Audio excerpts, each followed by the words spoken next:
Boom. Welcome back, everybody, to another episode of the AIB Show. This is the Mitt. And Dominic.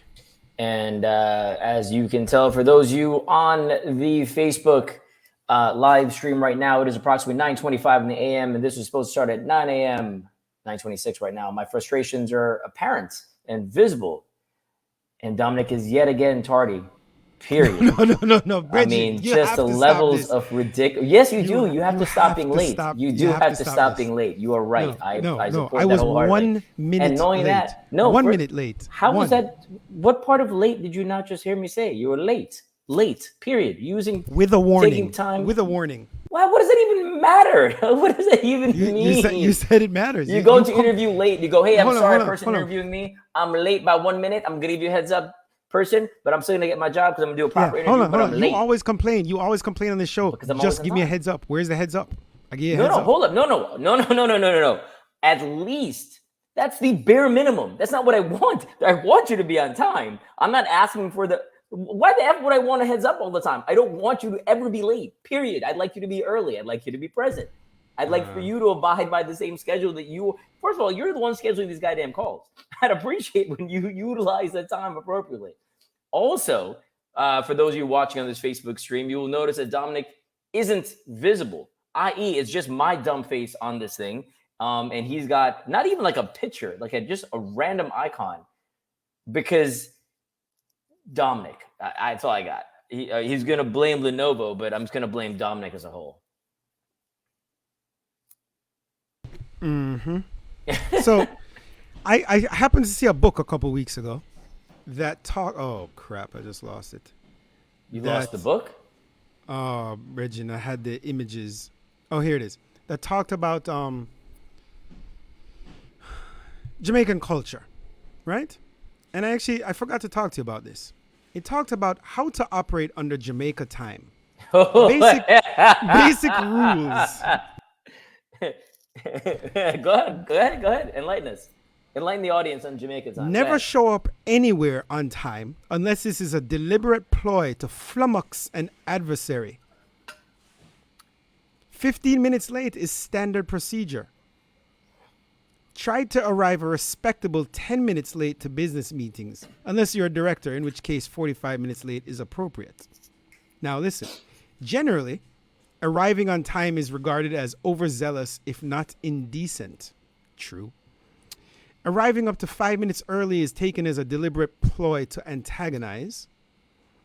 Arriving more than 5 minutes early is an obvious indication of A, extreme idleness, or B, mental instability. Arriving 15 minutes late means you're normal.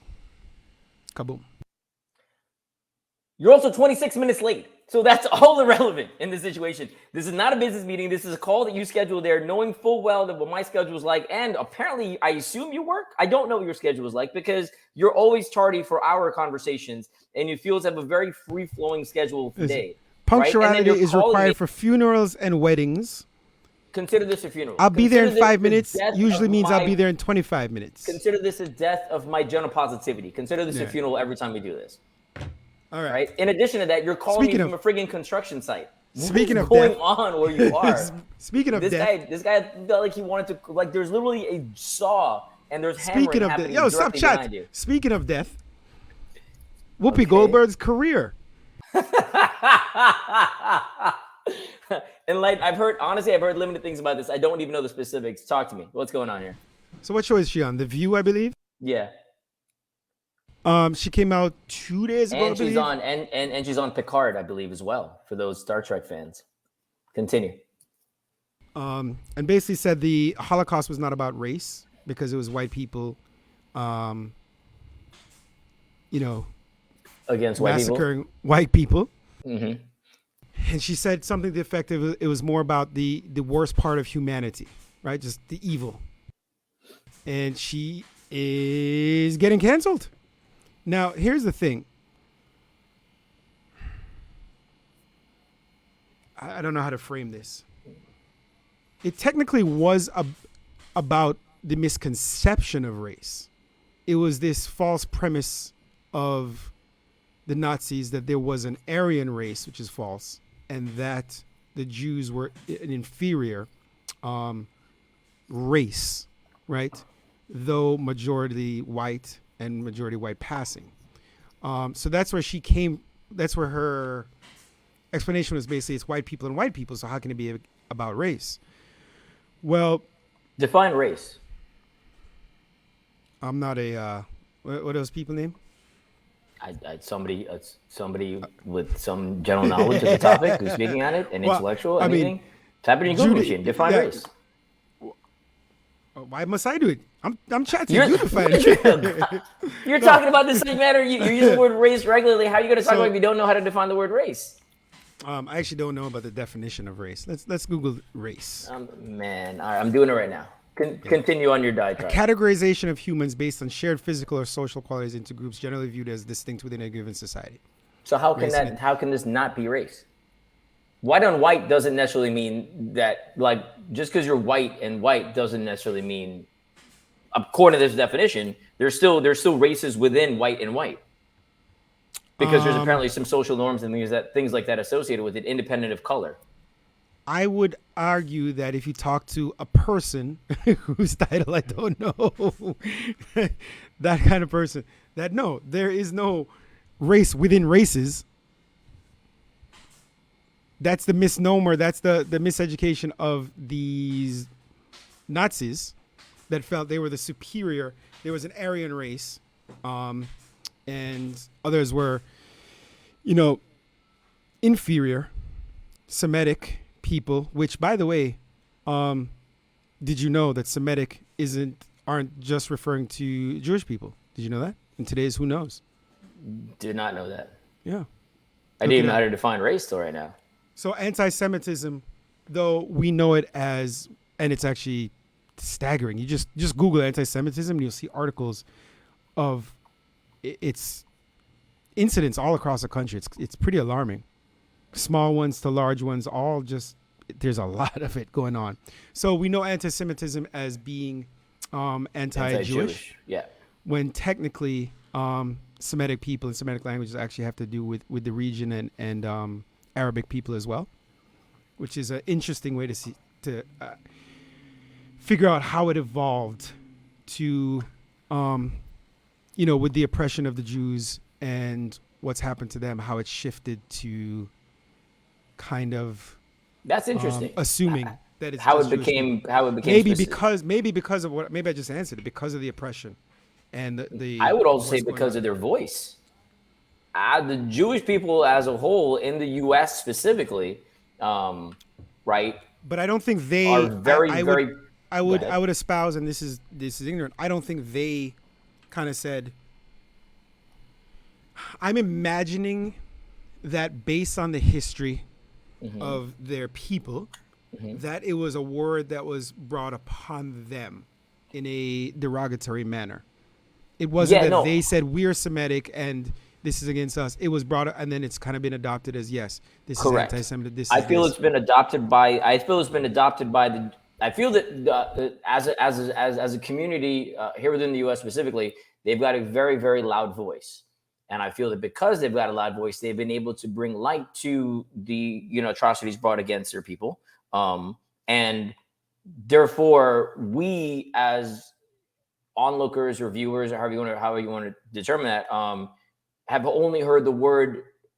I've only heard the word described as it relates to Jewish people, because you're the ones telling me these stories, and they're using this word to describe this story. Right, but I think I would guess, and again, I have no facts to this. I would guess the origin predates the adoption of it, where it becomes kind of the derogatory and demeaning viewpoints of the culture and the people and the religion, and throwing it out there. And there were some turning points where somebody was ignorant and did not realize that that term doesn't relate to just them, but used it for just them. True, but then on the same token, right? I mean, the general thought process there is, again, their voice was loud enough to make that correlation. So now the correlation, now we're all predisposed to think that because they've made it so. Whether intentionally or not, I would guess unintentionally, because I would bet most people, like us, non-Jewish and Jewish people, just assume that it relates to strictly them, unwittingly, not with malintent. It's just what we know. It's what we've always known. I'll give you that. I'll give you that. But going back to Whoopi, that was going to be the same thing. Continue. So she got canceled for that. She got a 2-week suspension, and people are calling her to be fired. And again, she was saying it can't be race. It's white on white. And technically, the Nazis looked at the Jews as an inferior race of people. So in their eyes, the Holocaust was assuredly about race, though they were wrong, obviously, about them being inferior. That's clear. But I mean, wrong about them being a different race of people, right? So that being said, a lot of controversy. It's what we talk about, cancel culture. I don't think she should be canceled. It's not as if there's all these people out here, staggering amount of people who say the Holocaust is overblown or it really wasn't as bad. She's not saying any foolishness like this. She's saying it was the worst part of humanity, something to that effect, but it wasn't racism. So, somebody came out and said, slavery, bringing people from Africa here wasn't about racism. It was just about evil. I'd be like, okay, that's ignorant and dumb, but if you're acknowledging that it's horrible, I would encourage you to learn. I don't think you should get fired and lose it. Like, there's no malintent. So you think it's like a semantics argument versus I think it's 100% a semantics argument. It's no doubt semantics. And I get where she's coming from, because she's saying, how can it be racist if it's the same race? But she's not understanding that the Nazis viewed them as a different race, an inferior race of people. So in their eyes, it was a racist depiction and viewpoint of the people. So I'm not on board with her or anything like it. And conversely, like I said, a flip scenario where somebody says slavery, somebody says slavery or some other genocide. No, but there's a push to get her fired, or some Armenian genocide or some other, atrocity. They're misinformed about the origin of what it is, but acknowledge that it's completely horrible. Why are we firing people for this? Why are we trying to? Why is she suspended? I don't get it. Don't get it. Again, so in this particular scenario, I go again to loud voices, right? In that particular industry, the entertainment industry, there are a lot of Jewish people at the top of the food chain. And so I would venture to say that they've got loud voices. This is a specific slight that somebody in power would view against them. And again, because voices are loud, this is the dynamic that's associated. But I would say in this day and age, if it was flipped, and I want to think of a more, not nuanced, a different, like the lazy comparison. I keep throwing out black and slavery, right? But I think flipped, even something like this, a person would get suspended. And I find it. What do you mean? Okay, let's say who's somebody else on The View, one of the ladies on The View, I don't even know, came out, a white person on The View, and came out and said, I don't know. Oh, yeah, but now we're saying slavery coming to the West wasn't about it wasn't racist, right? It was about the economics but it wasn't racist, but it was horrible and the worst thing ever. Like, I could see them getting suspended too, and I find it foolish. I would see them getting. I don't know, especially in today's day and age, where there's there is a hypersensitivity to around all this stuff. To these things, around all this stuff, there is a hypersensitivity, and people may think we, and especially me, are hypersensitive. But I think this shows there's a lot of that goes back to who's in charge, and that's reality. Who's in charge? Who runs the show? Correct, but that goes against what I say is. I think conversely, if it was a black thing, and again, that's what I'm saying. I don't know that to be true, because we've seen so many statements come out in the past against. I mean, the amount of people that have said ridiculous things in that vein over history, up until recently, and will get a slap on the wrist or nothing else. And I'm trying to give. It's funny. There are so many examples, and yet I can't think of one right now. But I'll come up with one through the show. and you don't see the same dynamic, right? Now, You again, but you see the same pushback. So let's talk about societal pushback. yeah, Like but it's also funny with the pushback, right? Joe Rogan Who's is getting pushback? It's Who's but voicing the pushback? it's Is a my other collective. point. By the most part, it'll be the offended people. No. So- But that's what's interesting. Generally, okay, which is why it didn't. So this goes back to what I was saying. Who's in charge? If the offended people, let's say people are talking about black people, and they're the offended party in this particular example, and they voice some disdain towards whatever statement was made. Only until you have the support of people in charge in this dynamic, white Jews, et cetera, did you have, can you impact the change? Their voices alone didn't do anything. So when it goes back down to suspensions, et cetera, those come down and high from people yeah, but who I wouldn't say it's about support. I'd say, again, hypersensitivity. It's like, Megyn Kelly, for example, right? I don't even remember what. Something to do with blackface when she was on NBC. I think she was fired with like 60 million or 80 million or something. She made a blackface comment. And she received tremendous backlash for that. Subsequently fired. Joe Rogan is receiving backlash for several things with Spotify. The first one, ironic. Neil Diamond came out and said, I can't support Spotify and my music because of the misinformation that they're allowing Joe Rogan to spew regarding COVID and this and that. So he takes his music to Amazon, which is known to be, how do we put this? A very oppressive capitalistic company in terms of workers' rights, anti-union, suppressing the voice of the people. This is straight, it's not hyperbole conjecture. I've talked to, like, the Amazon drivers come in here, tell me crazy stories about how they get punished. One time last year, a guy showed up in his car and I asked him why. I see vans everywhere. He said, we got punished.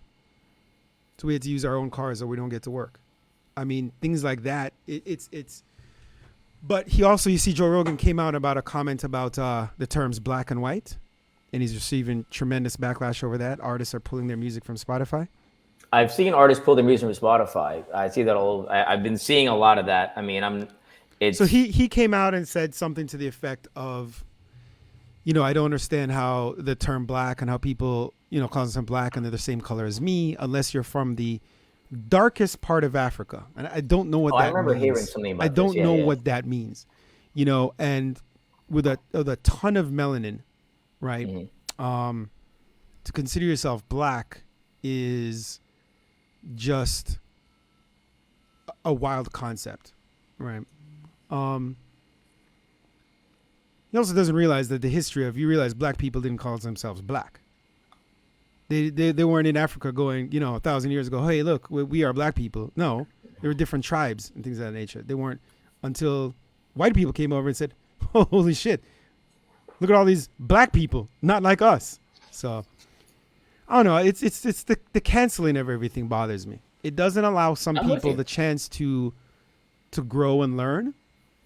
Right? It's punitive. It's almost like the prison system. It's punitive, overly so, and it's so reactionary, right? It's like everybody's waiting to just to jump on somebody the second they mess up for something.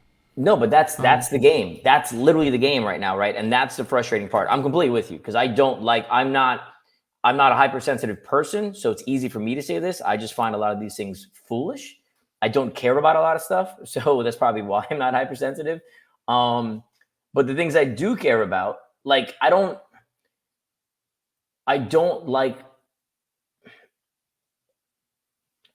idiots saying dumb stuff. However, that's not for me to govern, right? And again, because my view of that, right? That's not for me to govern. Just I don't listen to idiots saying dumb stuff. We can disagree and say you're correct. An effing idiot. Like you could say that about Whoopi if you want to say if you think she's an effing like you don't understand, but it's. No, I'm with you. I don't see. The over policing, the over. But again, it's so. Right. But here's the reality. But the reality is, we as a community always go to. We as a culture, America as a whole. Actually, the world in general. I'll say America. We get in an effort to right wrongs, we go to the extremes. And right now we're in an extreme. And then eventually we'll kind of forget this and we'll kind of come back to the middle a little bit. And then something else will happen and we'll go to the extreme again and we'll come back and so on and so forth. Right now we're in extreme. So anybody says anything that's questionable, anybody says anything that could cost money. That's what it comes down to, the bottom line. Could cost money. If it could cost money, we need to do something. If it's not going to cost money, and I see this all the time, I think they're companies, man. They're not about the social norm. They're about dollars and cents, period. And if it costs money, then we have to take appropriate action to not cause issues. Because what happens in a situation like this is somebody causes an uproar, right? And depending on how loud their voices are, then it goes down to the sponsors, and the sponsors don't want to be associated. They come back, money.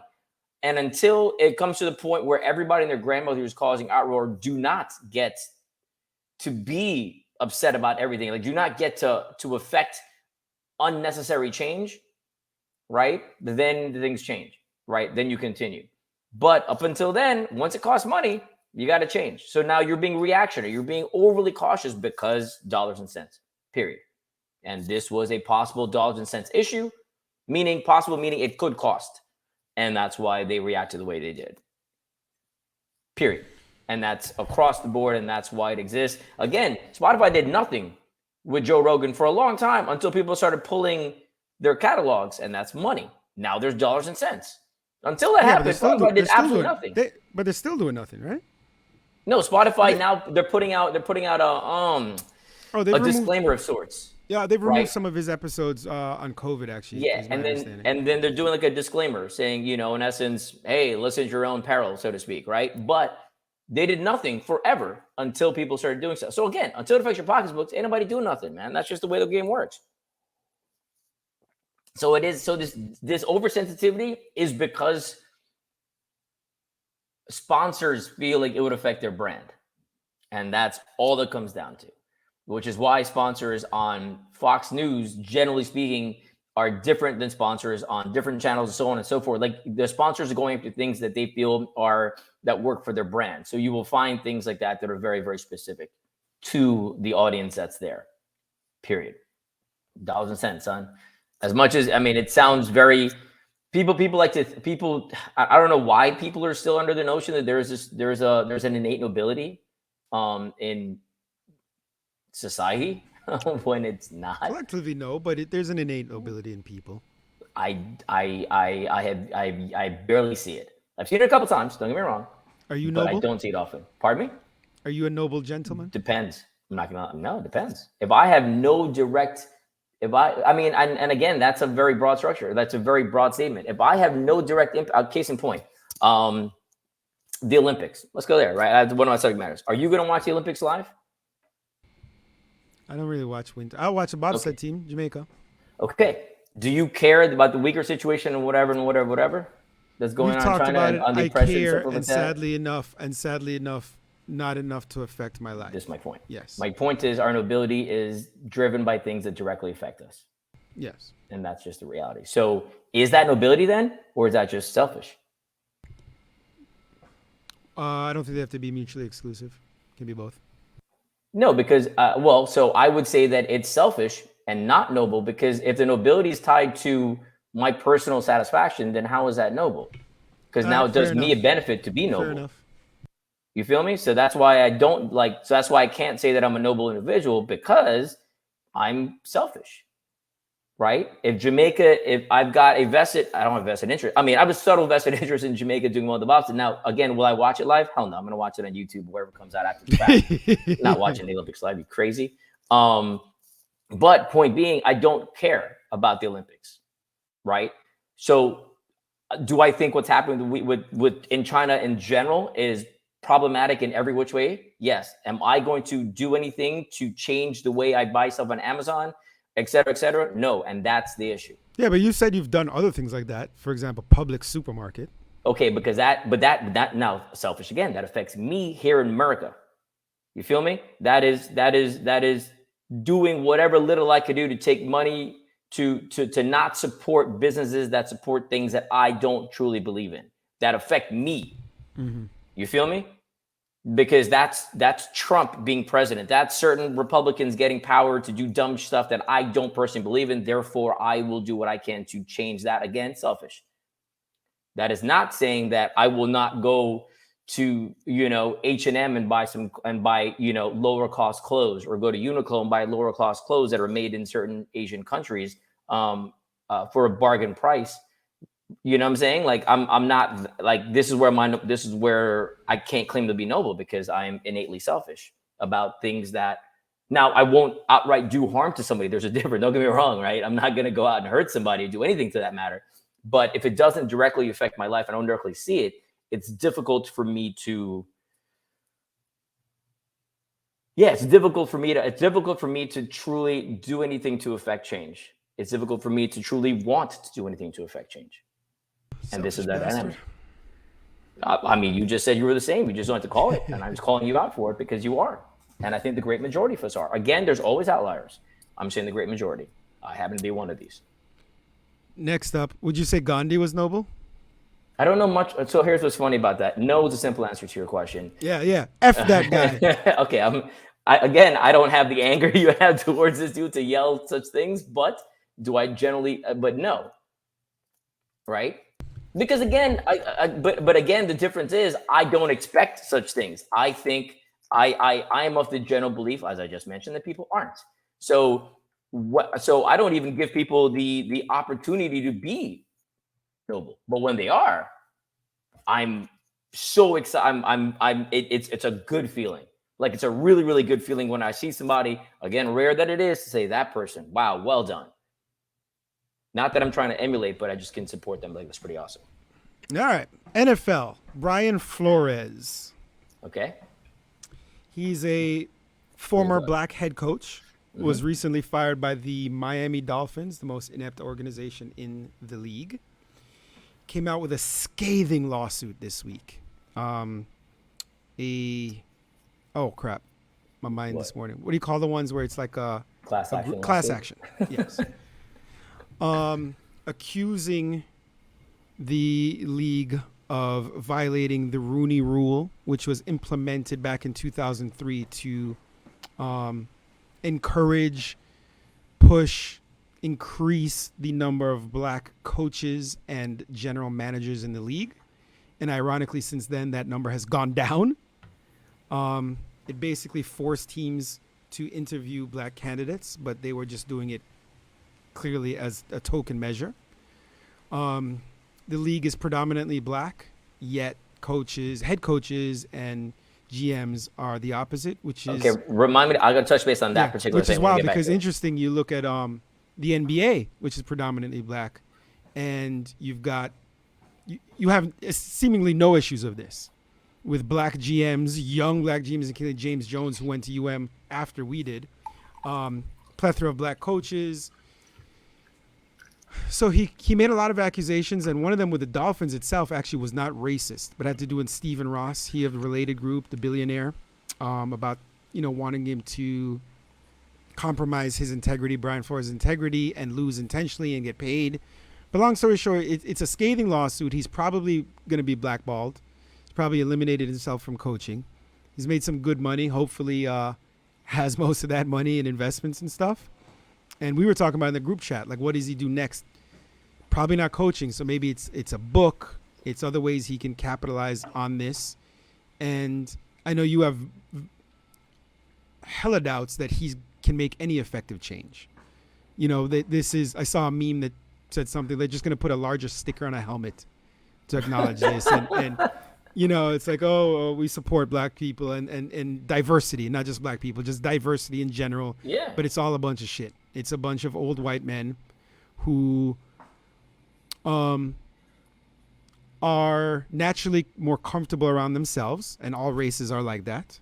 Races and even cultures and people like to be amongst themselves. But at this point, when we're recycling the same people for these jobs that are failing and not giving other opportunities and not giving real even chances at having opportunities, it is alarming. And there's a clear issue. But you don't think this is going to make any change, right? He's going to lose. I mean, he's still a candidate technically for 2 other head coaching jobs, which is interesting. New Orleans Saints. No, is it the Saints? Not anymore. Yeah, I think the Saints. I mean, I would find it. Texans. I would find it very unlikely that he would get anything. I mean, he would get opportunities after this currently. But again, it could change. He could still get opportunities primarily because, whatchamacallit, primarily because, people want to show good face. Again, But what I found absolutely ridiculous and appalling was the NFL immediately came out and said we will vehemently defend these accusations are wrong. And it's like, you spent more time looking into Deflategate and the balls that Tom Brady defended. It came out in 30 minutes and said this is false without even investigating. And A, we know this happens. So to come out and pretend otherwise is foolish. And then B, not to say something like, we will look into this, just to come out vehemently defending, it's wild. But here's the other part of that too. So I was listening to, actually, Levy was talking about, he had a call yesterday, or he had a podcast yesterday with David Sampson, and I'm forgetting the other gentleman's name, he was actually a sports historian. I'm forgetting his name right now. It'll come back to me in a second. But what was interesting with what that gentleman said was, he was like, his whole thing, I'm looking for the gentleman's name right now. Anyway, he was saying it's interesting how this happens in sports and athletics, where we feel that there should be representation at the top that reflects the workforce, when it doesn't happen across the great majority of stuff. But we feel that. But my dad asked me this question: reflects the the workforce to a certain level. So my dad asked me, do I think that the NFL should be represented by its population of Black people in America, which is roughly 12%, or by the population of the player base, which I think is over 70? Mm-hmm. My answer was neither. There's not there's not a hard line. It's not where it should be. Just know it should be more. And I don't think most people feel like because the NFL has 70% Black players that upper management should be 70% Black. Oh no, I'm not. I think what they're saying is because there's 70% players, it shouldn't be, and I'm just throwing out a number. Mm-hmm. It shouldn't be 1% Black, mm-hmm. right? It's got to be more. Okay, but that's my premise, right? So that was this gentleman's premise, who I'm going to parrot. When there's a desire, because there's a desire for it. Now, if you had a populace that had no, for example, if you had a certain amount of people in an accounting firm, let's say you had a 500-person accounting firm, and there are 50 Black employees, mm-hmm. but none of them want to be upper management, and you're not having people apply to that company because it's in a certain city or whatever, then there's no need to force something if there's no desire and there's no candidates. But conversely, you have candidates, a huge collection of candidates that are seeking these positions. Therein lies the difference. Well, again, a couple of things. It's very rare where you're going to find people who don't want to get promoted. So I don't know where you're going to find that workforce you just that example you just put out there. The other part of it too is, so this gentleman brought up things like, farming. If you farms out in California, the great majority of the workforce for farms, if not the entire workforce, are brown people, Hispanics, etc. Management is not. The great majority of labor forces across the country are not reflected by the management at the top. And the reason that this gets a different light, one is it's on TV, so you get publicity. The other part is your labor force has money. The other labor forces don't. So to your statement about people who don't want to be management, I think it's very difficult to find somebody who doesn't want to get promoted and get more money and get more responsibility and get more accolades and so on and so forth. But this labor force, but the labor force specifically has money. Now, okay, the other part of that too, go ahead. The other part of that too, so they have money. Because they have money, their voice is louder. As I always, like, again, everything comes down to dollars and cents. So because they have money, their voices are louder. Right. And that's why you now have people make this association all the time. 70%, Black people in the labor force, very few at the top of the food chain. People want to be at the top of the food chain, to your point, right? So there is that desire, and the opportunities are limited. Totally agree across the board. The other part that the gentleman brought up, which I found interesting, which I didn't know about, he was like, well, not didn't know about, just never thought about, is when you look at sports too, a lot of the people who get opportunities in sports, a lot of Black people get opportunities in sports. You mentioned James Johnson. You're looking at former athletes. So in other words, people had to become the top of the top of the top of the top of the top of their food chain, right? Top of the 1% of their sport to be in the sport.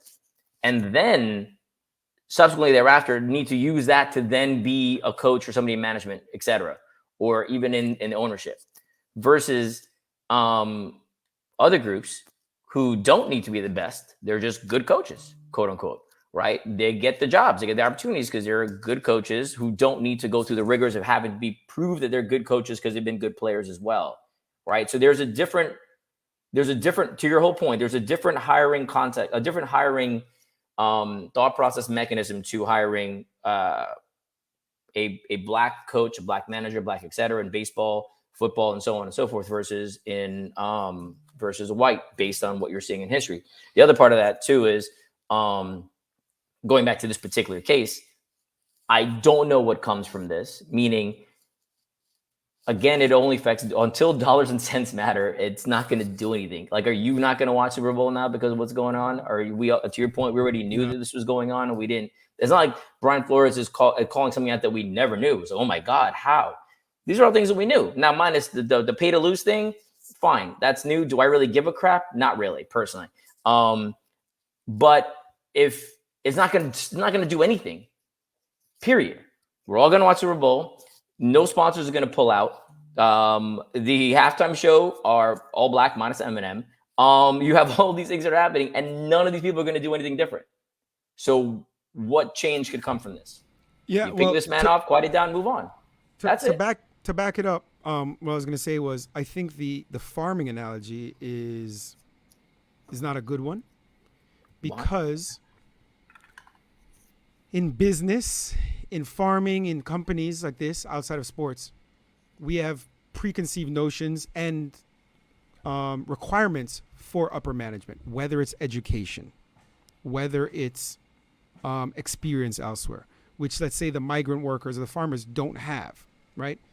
No, they know their industry better than anybody. They literally know their industry. They don't have formal education, but also the white. No, but I said also have requirements. What do you mean requirements? An educational requirement. For example, hold up. You're assuming the white farmer at the top has to have an education requirement? That's not true. The farmers producing your avocado, whatever, they didn't go to. No. The top of the company. Most companies. Listen, it's you know this, dude. No, hold up. I'm not talking about your final packager of your fruit. I'm forgetting brands right now, top of my head. I'm not talking about them. The farm, the farmer and has a farm. The farmer is not. The farmer is generally a white dude, and I'm saying general statements again, guys. People. Generally, white dudes own the farm, and the people working the farm are not. How many farms are owned? Okay, that's different though. You said you were talking about. It's not about owned. We're not talking about ownership. So that's a different thing. That's an economic thing. How many farms are run? We're talking about top of the food chain. How many farms are managed by? Correct. And you're assuming that managing farms doesn't require, in their eyes, some kind of educational thing, experience thing elsewhere. Experience is education. That's warranted in that scenario. So with the sports aspect and the football aspect, the qualifications are all there. Even the overt ones. Now, listen, to your point, you could say, well, we got to have farming experience. Okay, this migrant worker has been a migrant worker in 10 different farms across the country and knows the ins and outs and everything, right? Mm-hmm. You can experience, but that's not overtly there. This is clearly the experience is there. How is that not overtly there? In comparison to the people getting the jobs, right? The people getting the jobs in football. I don't know enough about the farming situation to go further down that analogy, because I don't want to speak incorrectly about that particular analogy. But what I will say that I believe is accurate is, again, the farmers, the employees in both scenarios are very different. And the employees in this scenario have money, which is why this has become a louder voice, period. Had they not had money to voice their discontent and over the scenario of not being considered, et cetera, this wouldn't be a story, is my point. No, I disagree. It's not about money. It's about visibility, notoriety. There's a difference. No, but my point is, so you can have a ton of money and not have a voice. But their voices wouldn't be heard without the money. You can have money and not want a voice, but if you not have the money and the notoriety, you wouldn't have the voice. No. What do you mean? Colin No? Kaepernick didn't have a voice because of his money. He had a voice because of the notoriety and the visibility of the position Okay, which he was sorry. blessed with. I'm associating. Sorry, I'm using money in that loose term. His Position of visibility. Correct. Sorry, and I'm saying your average employee in any scenario doesn't have that platform. That's what I'm saying. Yes, that's what I'm sorry. Yes, right. And so if I don't have the voice and the platform, then none of this matters, right? I don't know the makeup of 9 out of 10 factories in this country. I don't know the makeup of any of that stuff, but I'm going to make an assumption that the labor force and management, there is no direct reflection. And I'm going to go out and say that's probably accurate. And again, primarily because the voices. So that's why they unionize and that's why you whatever to try and have a voice. But again, there's a disparity between management and representation generally. And this is because these athletes have a platform inclusive of dollars. This is a conversation. And had they not had these platforms / dollars, it would not be a conversation. Again, selfish society, because if it doesn't affect dollars and cents, it's not a conversation. Yeah. And again, we're all going to watch Super Bowl. I'm going to watch the commercials. I'm going to watch the game. I can give a crap who wins. My point being, we're all going to watch it. It's going to be a whole big thing, and none of this is going to matter. You know what's going to be in those ads? All unhealthy foods and junk. Eat better. And I'm going to probably partake in much of that food eating with Tostitos and all the goodness that's there. Yeah. You know? But again, my point is just that, dude. Dollars and cents are driving the whole thing, and that's not there. On a lighter note to end this situation, two things. One is Wordle got bought by the New York Times, and for those of you who've not played Wordle, very, very fun game. Dominic is pretty. Wait, time out. I thought you said you weren't feeling Wordle. Now you like it? No, I told you I've been playing. No. You said you weren't feeling it, and then I got into it. Yeah, it took me a little bit. What'd you get today? I didn't do today's yet. How many tries for you? I thought I was gonna get a number 2. I got a number 5. Yeah, that sounds about right for you. What's your average? I think your average is 5. 3 point something. I worked it out yesterday. It's 3.65 or something. I play in too many mediums. So I gotta focus on one medium to have whatever's there. Yeah, Wordle is great. We talked about Wordle last week. Yeah, but I'm saying the New York Times purchase. I don't think we talked about it. So that happened, which is pretty awesome. And interesting part about Wordle, they had 90 players playing 9-0 playing the game in November 1. 9-0. 3 months later, they've sold to the New York Times for 7 figures, low 7 figures, and the amount has not been disclosed. Low. Now, I don't know who the hell developed Wordle, but well done, my dude. It's a guy who developed it for his husband. I was assuming it was somebody just kind of hey, let's make a game. And they're balling. Well effing done. Do you know the odds of getting it on the first guess is over 1 in 12,000? It's like 12,756. My mother-in-law got it on her first guess last week. I did not know that. That is crazy. But it's pretty awesome. Either way, so that game's fun. Secondarily, I get an email. Wait, time out. Anybody interested in Wordle, go Google and find the website, not the app. People get confused. I'm assuming New York Times is going to change that, by the way. But where they have to buy the app and change it. Because there's an app called Wordle that has nothing to do with this. And people are like, oh, this is the thing people are talking about? No. Yeah. I use the website because you told me to, but I've never used I didn't even know there was No, the app does. The app is different. It's not related. All right, go on to your second thing. Noted. No, so the second thing was I get an email from my dental insurance.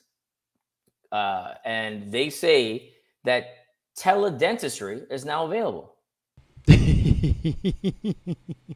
I'm just gonna leave that there. I got a couple questions for you. I'm just gonna leave that there. How often you go dentist? They have dental insurance. I go to dentist twice a year minimum. And it's worth it, bro. You know how much dental insurance costs? Remember, I work for a company. I have a job, Dominic, and so the difference is I have a job. I still self-pay. It's not. That's a different. Yeah, because your job is different, and also because your tardiness, I'm amazed you've maintained your job as long as you have. But I'm on time for my meetings for my particular job. You have optical insurance? Yeah, that comes with it. That's like a throw-in. Yeah, and so my glasses are. I get teledental. So they show you floss in front of them, and I don't know. That's my point. I'm like, what do you want me to do with this, dog? There are certain things I don't want. That's one of these things. I don't want teledentistry. I want to go to the dentist because why the F would I need a teledentist at any point? I cannot understand the scenario. Now, again, I'm sure somebody can put this out to me, but right now I can't understand a scenario where I would want a teledentist. If my tooth is hurting and I show the dentist on camera that my tooth is hurting and he or she goes, yep, you have a cavity, you got to get this fixed. I got to go to the dentist anyway. If my tooth is not hurting and I need a cleaning, I again need to go to the dentist. if I'm showing you that I'm flossing, I still have to go to the, like, what point do I need something at home? Like, what are you going to tell me is what I don't understand. It's wild. Do you also know what a dentist's favorite time of the day is? I know this can be a dad joke, and I can't do it. Go ahead. Tooth hurty. You're an idiot. On that note, we're going to wrap up. I knew the dad joke. We're going to wrap up. All right, everybody. Be better. Justice over order. Post us. Share this. Eat better. Stop the foolishness of this. Again, if you know somebody who wants to assist as an intern or whatever to help us produce this podcast, we greatly appreciate it. So anything just forwarded our way. Thank you for those of you who do listen. Just hit subscribe on the podcast. Do us a solid there. Greatly appreciate it. We're back on Instagram. Took some time off, so check it out. Slowly but surely, we'll build up the posts, the clips, the articles, things like that. We're everywhere. Yeah. Have a good one, all.